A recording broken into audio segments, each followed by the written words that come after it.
to the Bold Business Podcast. Today, we are coming to you with an all new segment. Yes, we're building on something that we started last year called the Cosmic Culture Pop. I am so excited to be doing this new, short, sharp, straight from the headline style pop culture series for you. And every week, we're going to be breaking down the headlines, top stories in entertainment, politics, and business with cosmic insight from astrology and human design. I am your host, Rachel Starr, and I can't wait to get into it. We are kicking things off strong in 2026 with this episode. We need to talk about mind control. We need to talk about new media.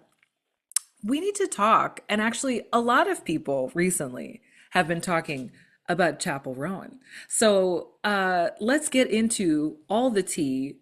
Let me tell you, Uranus and Gemini is doing its thing. And we got to be prepared. We got to recognize the signs. We got to recognize what's really going on so that we can be informed, so that we can be smart about the way that we consume our information and our news, and so that we can be, prepared for the road ahead. Okay, so let's dive into it. For those of you who are listening on the different podcast platforms, I'll describe things to you. Don't worry, you don't have to watch. But if you're watching on Substack or YouTube, the imagery of some of these slides might also support you if you're a visual person. Drop us a comment, drop us a review, 5 stars, drop us a like. That always really helps in boosting what we have and getting our message out into the algorithm, of course. Okay, so I'm going to share my screen here. And let's start with this headline. There's a lot going on right now. I think a lot of us are feeling a bit lost when it comes to the news, when it comes to, even things like mental health, like how is our brain taking in information? How is our brain really appreciating or dissecting or understanding or synthesizing all the info? And I think it's only going to get more challenging. It's only going to get worse out there because of the changes in technology. But it's just a new world, right? Every time technology leaps ahead and advances, we have to catch up and we have to figure out how to stay healthy, how to stay grounded, how to stay balanced amidst it all. That reminds me, before I share my slides, actually, I wanted to make a quick note about the astrology of right now. We have just entered Taurus season, right? So Taurus season started on April 19th. It will last until May 20th. And so we are in the season of grounding.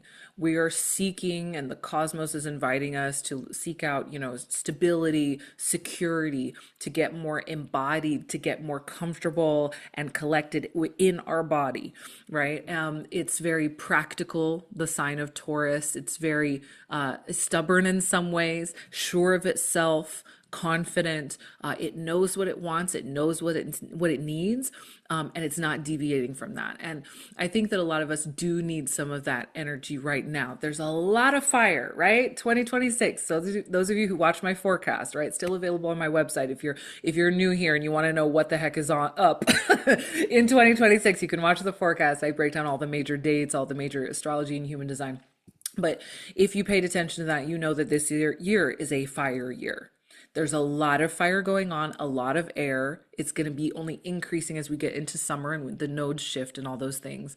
But because of that, we have to work extra hard, doubly hard to stay grounded and to stay connected and to stay balanced. Yes, my Libra is coming through. Stay balanced, right? In a very imbalanced world right now.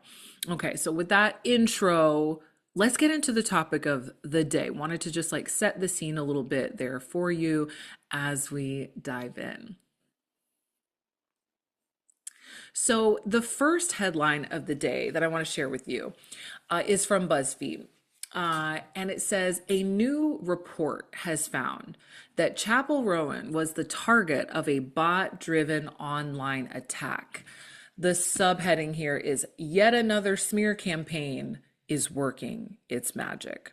So some of you may not be familiar with this story. So let me give you a little background, right? This really all broke sort of at the end of March. On March 21st, and I'm reading here from the article as well, on March 21st, Brazilian soccer star Jorginho called out the singer in a lengthy Instagram statement. In it, he claimed that his 11-year-old was having breakfast at the same hotel restaurant as the singer. He said that the girl walked past Chappell to ensure it was really her, only to be chastised by an extremely aggressive security guard who left the girl in tears. His wife specifically claimed that the security guard was with Chappell. Now, if you were on the internet at this time, you would have seen lots of discourse about this, right? Oh my God, think piece after think piece. I saw it all. Everyone's talking about, well, it's important. Chappell has talked before about the need for boundaries. She's enforced her boundaries. She's, in a lot of ways, chastising and teaching paparazzi how to act around her. But then, so on one hand, there's, a lot of people defending Chappell and talking about how, no, you can't just be available to anyone at any time, even though you're famous. And then on the other hand, we had a lot of attacks, right? We had a lot of people saying, oh my God, how entitled, this is what you signed up for, and you decided to be a singer or an entertainer or famous or whatever. This is, you don't have any privacy anymore. Just deal with it. People were saying, this is terrible. This was a young girl, is in the VIP section. This was not, just on the streets, blah, blah, blah, blah. And so everyone and their dog has an opinion about this, right? There was a lot of discourse, and it seemed that there was a lot of anger and vitriol directed at Chappell for this. Now, this is not the end of the story. A lot more came out here. And a lot of us, I think, you may think, oh, this is just an interesting celebrity story. No. This is a story about influence. This is a story about mind control. This is a story about being careful about what you believe when you see it online, and how there is a lot more coordination than we realize, right? So it's a cautionary story, and it's important for this is the Bold Business Podcast. So for all my founders and my business owners out there, this is really important for you all to pay attention to this, because, my understanding is that your goal, my goal, is to get our businesses seen, to build our personal brands, to become known. This is the stuff that we're going to have to deal with. Not only people who are, wildly, globally famous have to deal with this. This is the kind of stuff we're going to have to deal with as well. So let's pay attention. Okay, let's read more into the article from BuzzFeed. It says, BuzzFeed spoke with Gudea, I don't know if that's how you pronounce it, it's an acronym, a research company that previously made headlines for its report that found that Taylor Swift was also subject to a coordinated online attack. They looked at 100,030 posts generated by 54,334 unique users across 7 platforms between March 20th and March 22nd. By the way, for any astrology lovers out there, which is probably anyone listening to this podcast, right? Or astro curious, at least, March 20th was the spring equinox. It was the opening of the cosmic fast lane, as I call it, which means we have no retrogrades right now for 6 weeks. It was the moment when the sun moves into Aries in the beginning of Aries season. So the timing of this is very interesting. Temperatures are high, right? There's fieriness, there's combativeness, all of that going on here. Okay, so the article continues. They found, this research company, that 4.2% of users contributing to the Chappell conversation at this time were non-typical, i.e., they were very likely to be bots. So these are not real people. This is a program, right? This is some computer program that's been coordinated, programmed, etc., to send these messages out. It continues, as well as that being a high percentage of bots in and of itself, they accounted for over 23% of the posts. So a quarter of what you were reading was not from a human, right? Was an organized, coordinated thing. And the article ends basically, even though there was a real incident at the heart of this, it sure looks like there was a coordinated outside effort to fan the flames. Now, the part that I didn't read about the article is what we had now know since. So the security guard came out, Chappell came out and corrected the record. Everyone, even the father of this young girl, came out and corrected the record and apologized. Or actually, I don't think he actually apologized. I think that was part of the issue with his Instagram post, but came out and corrected and said, actually, the security guard had nothing to do with Chappell. She never saw the girl, did not see this incident, was not even a part of it, but somehow got completely caught up in the misinformation, right? And vitriol, everything just sent her way. Right? And these bots jumped on it. And so I think this is something to absolutely pay attention to, right? Something that is completely untrue, situationally just, like happened to be in the same place, same time as something happened, right? Could become a takedown, right? Could become something that everyone just automatically sees and believes based on, circumstances, past behavior, et cetera. So it's worrying. It's really worrying that so much content online is being created by non-humans, right? When humans read it, we can't necessarily tell. There's no way to tell. We can guess, we can say, oh, I think that's a bot, but we don't know. Like, I love reading comment sections of like funny videos that like, oh, it just, takes the edge off of watching the rise of fascism. But it is hilarious to read the comment section, but every once in a while you will see one of those comments that you're like, this is pure rage bait. Like, I think this is a bot. I'm not sure this is really a person. Could be Larry in his mother's basement, but could also be a bot, right? So anyway, it's fascinating stuff. Definitely something to pay attention to because it's happening now and it's going to continue and it's only going to grow because the technology will get better and better and better and we will be easier and easier to fool as this technology gets better, right? So I think this is a little bit of a cautionary tale of not just jumping on every bandwagon. As much as I may sometimes have a black belt in jumping to conclusions, and I'm sure lots of you do as well, we got to be careful with this stuff because the conclusions we may be jumping to may be completely fabricated and made up, and that is worrying. Okay, so in that same vein, I have actually, before I move on from Chappell, I wanted to show you her chart and just talk about a little bit of her astrology and what she is experiencing and going through right now, especially at the time that this happened, March 21st, to 26th or so. Fascinating stuff. So if you look at Chappell's chart, and I'll describe it for those of you who are listening, don't worry. So Chappell is going through a couple, actually three very four, I'm going to call out here, four very significant astrological transits. And so she is really being challenged, right, by the cosmos to like step up in certain ways. And it's interesting because I think in a lot of ways she is meeting that moment. And it's interesting just to look at, right? So one of the things that she's experiencing right now is her Mars return. So at the time that this happened, Mars was in Pisces and Chappell's Mars is also in Pisces.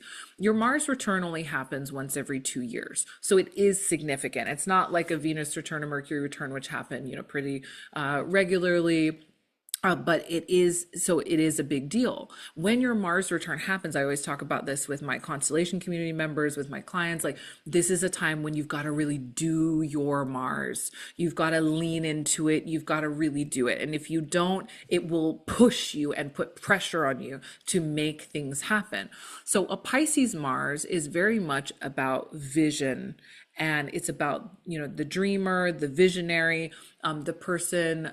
It's also about kindness, about love and creativity. And it's in her fifth house. So this is super, creative energy. So now would be an incredible time for her to like be in the studio, be in her creative process, be developing things, connecting to her people. Because Pisces is not about boundaries, right? Pisces is actually about dissolving boundaries. It's about connection.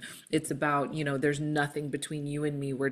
We're one, right? So this would be a great time to really connect to her people in a deeper way, to solidify her vision as an artist. I mean, all those very like Piscean, creative, artistic, beautiful things, right? That is what's on right now. But then, when people come at you, you gotta, I mean, you don't have to respond, but a lot of times you need some kind of response. And so that is where I would say the other major transit that she's experiencing has come in. And that is Saturn return in Aries. Yes. So how many of you are experiencing that right now? I know that a lot of you who have Saturn in Pisces are now relieved. Your Saturn return is over. The last 3.5 years were a doozy, let me tell you. That we can talk about that separately. But now Saturn has now moved back into Aries. And so that, this year. And so that really has set us up for like the next 2 to 3 years of, Aries and Saturn shit, essentially, which is boundaries, which is standing up for yourself, which is having a mission and a quest and being unshakable from that path, which is fighting for what you believe in, right? Aries is the warrior. It's very warrior energy. And it's going to stand up and it's going to fight for what it believes in. And so it's really fascinating just to think about how, that Pisces is like, I want to be creative and connecting right now. But at the same time, the Saturn in Aries is like, yeah, and I need to fight to protect myself, to, stand up for myself and to create boundaries and teach people how to treat me. Right? Because you don't just get to come in my space anytime, any place, right? So she's absolutely fulfilling, I would say, her Saturn return, I think doing it very, very well. But as anyone who is over the age of, 32 can attest, that Saturn return is not easy. It is a challenge. It is like a, hey, you got to stand out. You got to stand up for yourself. You're being challenged to be in charge, to break away from your parents, break away from the systems that, try to tell you what to do, and to establish your own authority. That's what your Saturn return is about. And that's what Chappell is being called to do right now. Absolutely. She's also experiencing her nodal reversal. And so this whole kind of thing about the fans, I'm going to do a different Cosmic Culture Pop episode on fandom, because this is a fascinating thing. And we need to get into it. We need to talk K-pop. We need to do all the things, right? Cat's eye. We got a lot to talk about right there about fandom. But Chappell's also experiencing a lot when it comes to fandom. This is the 5th house, 11th house opposition here, and is really being very activated. So all that beautiful Pisces, like, Chappell is a Pisces, but she's also got Jupiter there, South Node, etc. She's experiencing a nodal reversal, which happens every 9 years. And so, and that is not only activating the 5th house with the South Node in Pisces and her North Node in Pisces, but the South Node transiting right now is in her 11th house, and her North Node is in her 11th house. So that's a really interesting moment where she's being challenged to let go of, shall I say, micromanaging the fandom, micromanaging the fans and the relationship with the fans. And this is going to happen every 9 years, that there's going to be this kind of, South Node, energy kind of going on here in the 11th. So it's something very important for her to pay attention to, letting go of perfection and leaning into the high expression of Virgo instead of the low expression of Virgo. The high expression of Virgo being of service, being a fixer, being someone who can make things better. There's a lot of healer energy there as well, and that's really her relationship with her fans. But that South Node in Virgo is really doing one right now for her. So there's a reorganization, right? Whenever a South Node moves over something, it's a reorganization of that house. And right now it's a reorganization of her community and her fandom. And yeah, so I mean, I'm one who I look at astrology and human design, and I look at these transits, and I don't think they're bad or good. I just think some are more challenging than others. But ultimately, they're all invitations for us to step into, our best self. We don't always accept that invitation, but the invitation is there. And the last thing that we see with Chappell is Jupiter on the midheaven. Yes, of course, this is the Bold Business Podcast. I'm Rachel Starr. We got to talk about the midheaven. This is my signature. This is what we always talk about. So having a, Cancer midheaven Someone else I think we talked about last year. I want to say Kendrick Lamar also has a Cancer midheaven. We talked about this. Something that you'll notice there. There's a lot of parallels, I would say, between Kendrick and Chappell. Fierce defenders of community, right? Fierce, like the crab's claws, like stay away from my babies. That is absolutely a hallmark of Cancer midheaven. People forget that Cancers are cardinal signs. Cancer midheaven, this is the leadership energy, the fame energy. This is the personal brand is Cancer. For anyone who has a Cancer midheaven, it's not your sun, it's not your rising, definitely not your rising, it is your midheaven. And so for Chappell having this Cancerian midheaven, this emotional, deep family connection to her people. She creates a environment, a place that feels like home for people, right? In her work, with her stagecraft, with her visuals, her words, her poetry, like all of this comes together to create this beautiful sense of inclusivity. At the same time, the crab's claws are going to defend, right? And so having Jupiter on the midheaven, this is a very expansive time for Chappell. This is really exciting. We've had, it's going to be a year. So up until I think June, July of this year, we have Cancer, Jupiter in Cancer. And so it's shining a light on her fame, on her reputation, on who she is. This is a very expansive time for Chappell. So stick with it, girl. You're doing great. So anyway, okay, love it. Let's go on to our next and final story of today. So we've talked about, fame. We've talked about bots, technology. What can we believe? What's real? Now I want to share a story about MAGA mind control. It's all related. You will see. So as I said, kind of at the top today, it's really fascinating how influential or how much influence is coordinated, right? We don't realize. And I truly think that it's always been this way. I mean, I'm a fan of, I'm a fan of old Hollywood. I love my black and white movies. I love the silver screen. But I also, didn't really love the studio system and what it did to people, right? But and I don't necessarily believe that just, all of a sudden recently mainstream media became, owned by corporations. I think it's kind of maybe always been that way, or at least in my lifetime. So I do think there's always been a lot of coordination, a lot of propaganda put out that we don't realize, right? I grew up in a religious household, politically to the right, and there's a lot of influence, propaganda, mind control stuff that happens that I think we don't realize, and a lot of us nowadays are deconstructing from. So if you're deconstructing, welcome to the party. But there's a very interesting influencer who has switched sides that I would love to talk about. Her name is Ashley St. Clair. As some of you may have heard that name before, so you know that she does have a child with Elon Musk, right? But she used to be a, MAGA paid influencer working in MAGA media, et cetera, for many years, anti-trans activist, et cetera.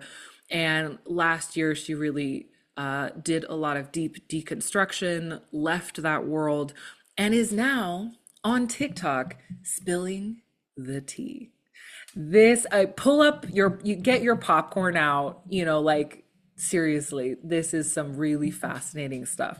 She is not holding back, or if she is, it doesn't feel like she is. So there's a really interesting series that she's doing of Get Ready With Me's, where she is sharing the behind the scenes of the MAGA influencer world. I'm going to play a clip for you so that you can hear about some of it from her own lips. Get ready with me while I tell you about how the pay-to-play MAGA influence campaigns work. For those who don't know, my name is Ashley St. Clair, and I was involved in MAGA politics and was a MAGA influencer for almost a decade. I know. Now, MAGA and really MAGA, not so much just GOP messaging, is incredibly coordinated. And I was initiated into this very young, about 19 years old, when I was first brought on to Turning Point. That was when I was invited to my first Turning Point event and was really thrust into this MAGA influencer ecosystem. So she has a lot to say about this, about how this world works. It is really fascinating stuff. I encourage you to watch some of her series. She does name names. She talks about specific dates, times, all kinds of things, including her experience of January 6th, etc. But I think what she's exposing here is something that a lot of people may already know about, but I would hazard a guess and say most people don't realize, is that a lot of political content or content that you just think is like influencer content, like, you know, a lot of the trad wife content, etc., is paid, right? People are being paid and they do not have to disclose it. And she raised this point, but which I didn't know this. So I learned something new as well. But she raised this point that like you don't have to disclose a campaign that you are paid thousands, tens of thousands, you know, for with a political group from a political group, the same way you have to disclose if you're, you know, sharing something, a paid piece from Shein, you know, on TikTok, right? You have to disclose that. You have to say this is a paid advertisement. You have to say, yes, I'm being paid to promote this, right? So people know. But when it comes to ideology and politics, you don't have to disclose that. So this was something I hadn't thought about before. I was like, oh yeah, very good point. And how coordinated it is. She goes into the details of, you know, the group chats, the, you know, how it's directly from, you know, the White House, from politicians, etc. They are telling people what to say, paying them, and they are saying it. And I think all this is really important to note, and really important to recognize, because if you're a business owner or an influencer or someone who has a book that they want to share and sell, right? It's important to understand the ecosystem that you're coming into, right? The ecosystem of influence, the ecosystem of attention, the ecosystem of, you know, all of these things where it's, whether it's politics, ideology, business, etc. You know, you are, all of us, whatever content we put out, however controversial or non-controversial, we are going to have people in our comment section who are being paid to say certain things, and we're going to have bots and robots and all kinds of, you know, AI in our comment section that are being paid to say certain things. And so having this awareness and having this like what's the term they use, social media, it's like media I forget what the word is, like media clarity, you know what I'm talking about. But having this ability to recognize the system in which we operate and recognize that, you know, we can't necessarily believe everything that we say, or everything that we see, and that we have to critically think about all of this and how we react and how we respond and who we are and what we want to put out into the world, right? And having this more awareness, I think, is beneficial. And we can say, woe is us, and we can say, oh, I wish for the past and I wish for better days. But that's not really helpful. I think what's helpful is for us to open our eyes and recognize this is really happening. I want to talk about why I think this is only going to get worse and why this is so important right now. Why is this happening right now, right? So I'm going to share my screen again and show you a few dates to keep in mind when it comes to, I think, the most polarizing, one of the most important planetary transits of this year, of our lifetime probably, which is Uranus into the sign of Gemini. Okay, so the planet Uranus is the planet of sudden change. It's the planet of innovation. It's the planet of technology. It's the planet of, you know, wow, I didn't see that coming. That's Uranus, right? And now the planet Uranus, you know, spends on average around 7 years in a sign. And so it's not like Pluto where it's like, you know, 30 years, like really long time. It's not like Neptune, which is like 14, 15 years, but it is still a significant amount of time. Think about it, like how much can happen in 7 years, right? We're in 2026. 2020 was only 6 years ago. Think about that. Like, how much can happen? How much can change in 7 years? And so Uranus is in a sign for that long. And so that means we have these big themes that will be explored during that time. And right now, this week, in fact, on the 25th, which is Saturday, Uranus is officially moving into Gemini. It briefly moved into Gemini last year in 2025. We had a little, a little amuse bouche of Uranus and Gemini. Oh my God. And that's like when everyone started talking about, oh, the AI bubble's going to burst, and all this legislation, like Paris Hilton getting this legislation passed, like all that kind of, started last year. But this year is when it fully is going to like come into effect. And so for the next 6.5 years, we're going to experience sudden changes, innovation, and unexpected things happening in the realm of Gemini. Gemini is about technology, it's about social connection, and it's about the mind.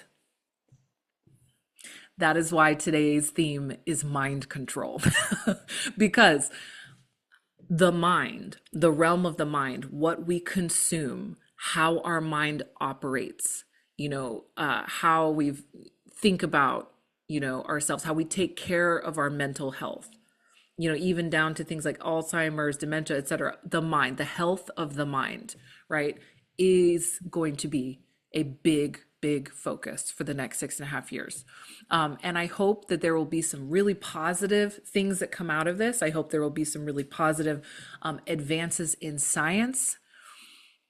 And I also think, as I predicted, last year in my forecast, that there's going to be, and I'm gonna swear for the little ears here, a lot of fuckery. Like there's gonna be a lot of fuckery. There's gonna be a lot of like, this kind of difficulty discerning what is real and what is not real. We're already seeing it happen, right? We're already seeing it happen. We watch those videos on Facebook or wherever of like animals doing crazy stuff. It's not real, right? It's not real. All of these things. So what is real, and our eyes or our mind deceiving us, like, right? Or other people coordinatedly deceiving us. This is going to come to a head. And I don't know what the answer is. I don't know how we're going to deal with it. But it's important to be awake and aware. Yes, awake and aware of what is going on and the topics that are coming to the front. This is where I think that one solution is relationships, and I'm not just saying that because I'm a Libra, but I do think that one solution to this question of what's real and what's not is like real relationships, people that you can look at, you can talk to, you can touch, staying connected to each other, right? I think online communities, I think there's a huge opportunity here for business owners and founders around creating conscious, like real, authentic online communities as a base, as a touch point for reality, for connection, for love, for all the good things we want to foster in the world, right? I do think that technological advances will make it easier for us to connect with each other. And I think that there's a lot of beauty and a lot of good that can be done from that as well. So it's never just all bad. It's also, there's a lot of positive things as well. If you look at the last few times Uranus was in Gemini, the last time specifically, it's about every 84 years, Uranus goes around the entire zodiac and returns, And so the last time was 1941 to 1949. Yes. We know a few things that happened in that time period. And then before that, 84 years before that was 1858 to 1865. Americans might recognize that marks the time period of the Civil War. And then before that, it was 1774 to 1781. So that would be the Revolutionary War in the US, the French Revolution, wars of freedom and etc., political change in Europe, and other places in the world. Every time Uranus is in Gemini, big structural, societal, and ideological changes come through. this really is a change, a wave, a tsunami of change of ideas. And I think, as I said, if you're an influencer or a business owner, this is a huge opportunity for you to get clear on what ideas you want to win, what ideas you want to support, what ideas you want to bring into your purpose, into your work, and use your creativity, to promote. So Uranus and Gemini, I think there's a lot of damage that can be done, but there's also a lot of progress that is going to come. And so it'll be fascinating to see how this all plays out, what this looks like, but absolutely the ideological kind of battlefield here, I think is one that I'm excited, to be a part of, because I think there are some good ideas that people like, Mamdani, people are bringing forward, right? Some good ideas that can help us, some good ideas that can create a new world, some good ideas that can bring us together, some good ideas that can forge connection rather than separation. And I'm here for it. So, I hope you enjoyed today. I hope it was fascinating. I hope it was interesting. It went on longer than I planned. In the future, I want these to be kind of short and sharp. But if you like this topic, if you have other topics you'd like me to explore, other headlines, you're like, I need to know about this. I need to know what's going on with this. Please comment anywhere. Leave me a 5-star review on Apple. Leave me a comment on Spotify. Leave me a comment on YouTube or Substack. DM me on Instagram, wherever you can reach me, and let me know what you'd like me to talk about and dish about next. This has been the Cosmic Culture Pop. I hope you loved it, and keep reaching for the stars. Mwah.